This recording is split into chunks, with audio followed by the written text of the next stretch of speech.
Hi everybody, this is Vicki Fisher again from the Lorraine Digital Academy.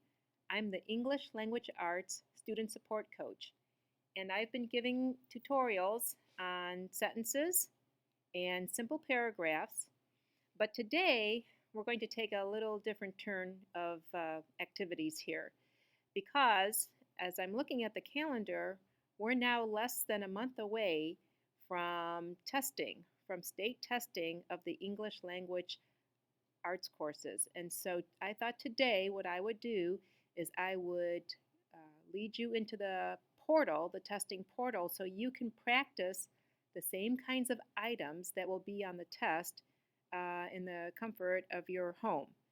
So if you take a look at the screen, you'll see we've gone ahead and plugged in the address that you need to go to the web address, which is simply oh.portal.airast.org. And as soon as you put that address in, you'll come to the home page of Ohio Assessment Systems. And what you would like to click on is the first tile, which is Ohio's State Tests Portal.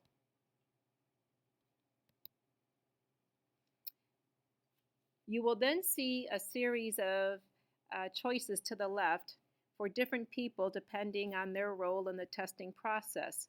You, of course, are a student, or perhaps you're a parent watching this video. So you'll click on the first icon, Students and Families. You'll see two icons here at the top, a red bicycle, which is the actual online practice test site, and then resources. And what I'd like to do is I'd like to show you the resources side first because it has a lot of good information that would be helpful to you. So I'm going to click on the blue box resources. And this will take me then again to a series of links on the left-hand side. Whoops, that one jumped way ahead. We're going to go actually to the first one, Student Practice Resources. There, that's better. Okay, so on the Student Practice Resources, I see the different subject areas for testing, and I also see more tutorials and tools. Well, what I'd like us to take a look at, since I'm the English Language Arts coach, is the English Language Arts link.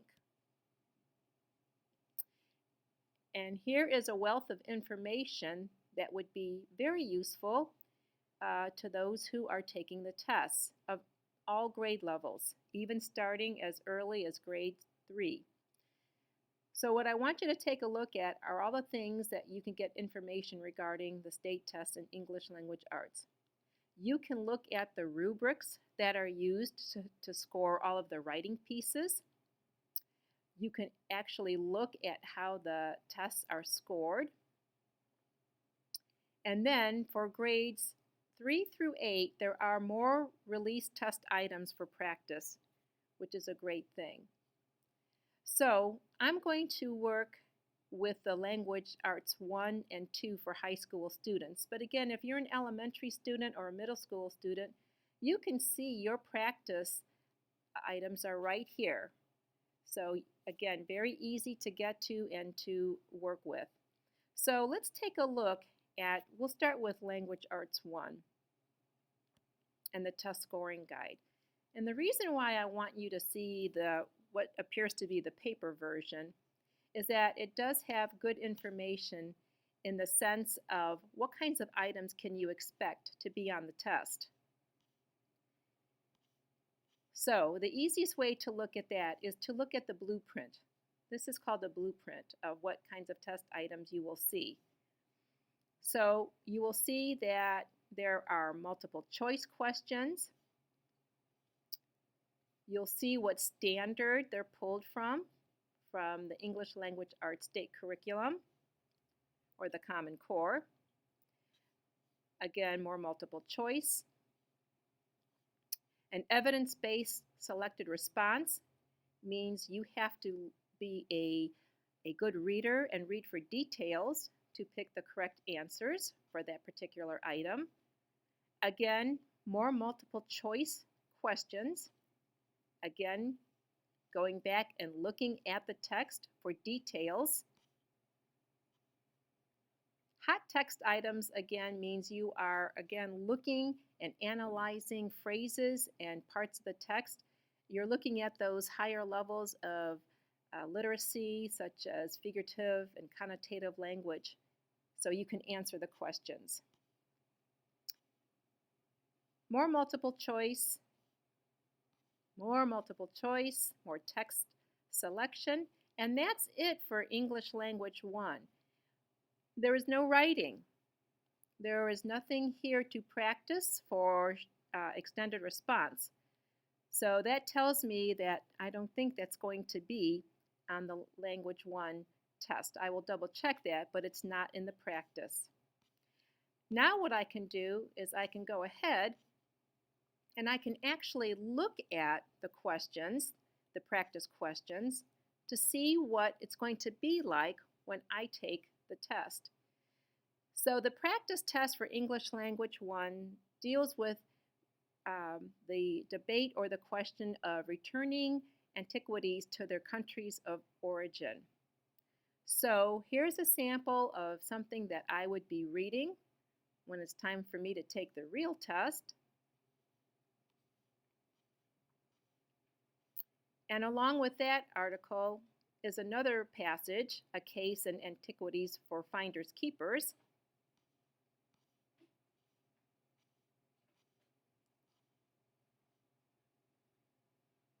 And another passage yet, repatriation works back in their countries of origin. So I have 3 items to read for the English Language Arts portion of the questions that they're going to be asking now. And as you recall, those questions are multiple choice.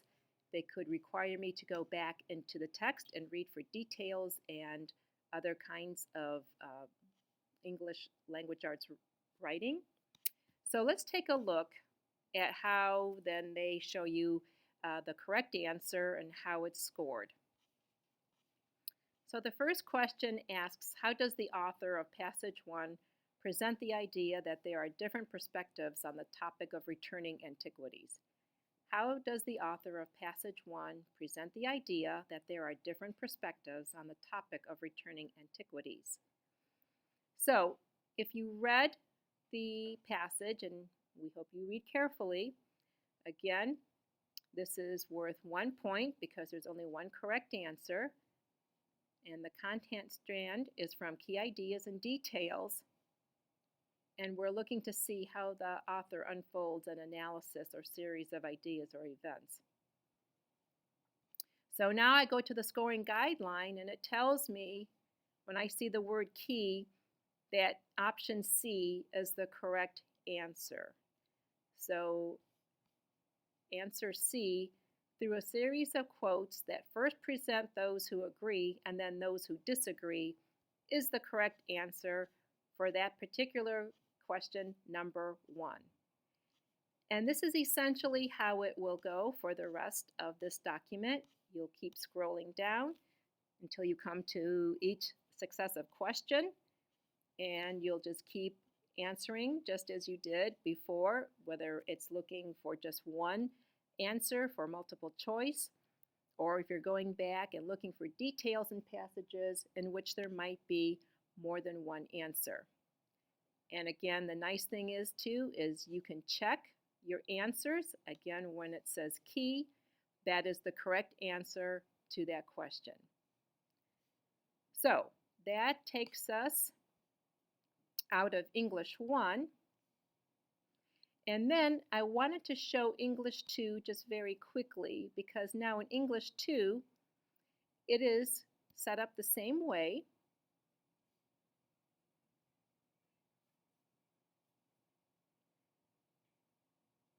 And it's taking just a minute here to load. So for those of you now who are taking English, the English 2 end of course for English Language Arts, again, here is your blueprint, which again tells you you're going to have essentially the same kinds of questions that you had for English 1. You're going to have multiple choice, evidence-based, hot text items, matching items this time, more multiple choice and matching. But this time what's different as I scroll down is now I have an extended response. And I wanted to show this to you because you need to really take your time when it comes to writing on the state tests so you have a really good sample and to get as many points as you possibly can. So pardon the scrolling down here very quickly, but I want to show you again what that looks like. And we're going to keep scrolling down here. And before you even get to the writing part,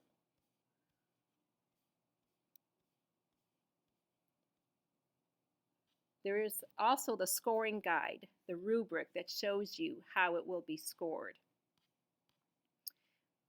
So this response is asking for you to construct a multi-paragraph written response in which you examine how the development of the characters of Androcles, the emperor, and the lion help advance the plot in each passage. Explain how this development is similar and how it is different in each passage. Your response must be based on ideas and information that can be found in the sources. So, what's really important to remember now for this state test is you're not just writing off the top of your head, so to speak, but you have to go and find evidence to also support your answer. So again, your response has to be based on ideas and information that can be found in that story. So what do you want to do? Well, you want to manage your time carefully so that you can reread the source, plan your response, write a thorough response, and revise and edit your response. You want to make sure to include an introduction. You want to use evidence from the sources to support your explanation, and you want to have a good conclusion. And again, this is multi-paragraph. This is a multi-paragraph response. Now, the most points you can obtain is a 10. And we'll show you how you can do that by taking a quick look at the scoring guide. When you come to this portion of the test, you will see that here are the criteria that makes up a 4 in purpose, focus, and organization, and a 4 in evidence and elaboration. You get 2 points for conventions of grammar, good spelling, capitalization, and punctuation, and good grammar. So it's really important that you go back and edit your work and make sure that you have things looking as grammatically as correct as possible, along with getting all that evidence to support your thesis, as well as having a good logical flow and organization to your writing.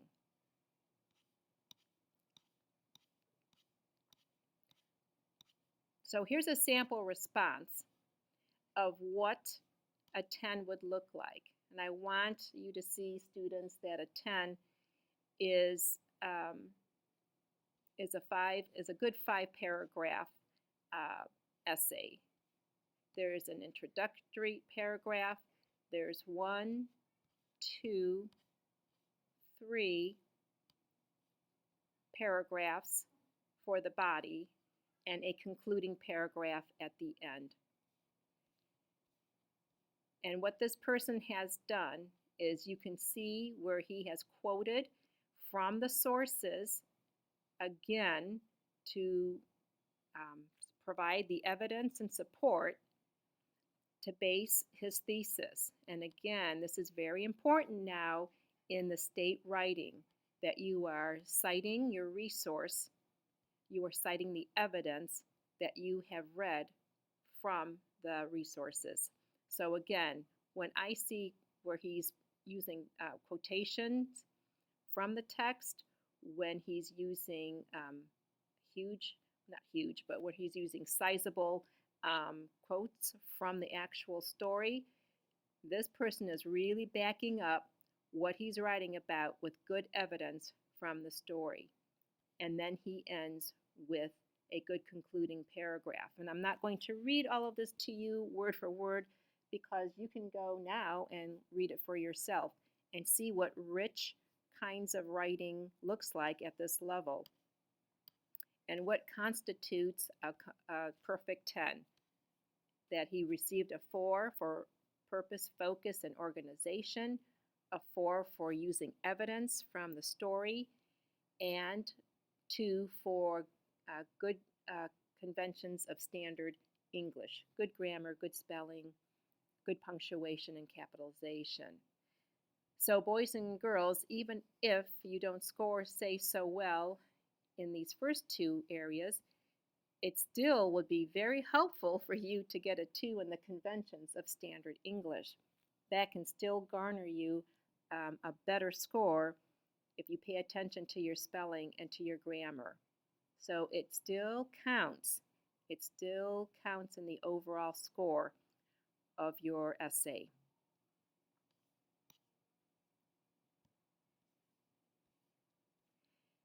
Next, we're going to take a look at going to the actual online site to practice the test. We'll go back to the beginning. So again, you plug in that address, oh.portal.airast.org, and you go to Ohio's State Test Portal icon. Top icon on the left, students and families, and then the red bicycle icon.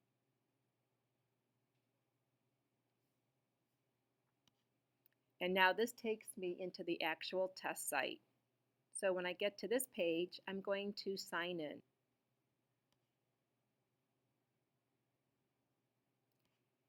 When I get to this next page, I have to select a grade level. So plug in the grade that you're in and click on yes. You're simply going to be a guest.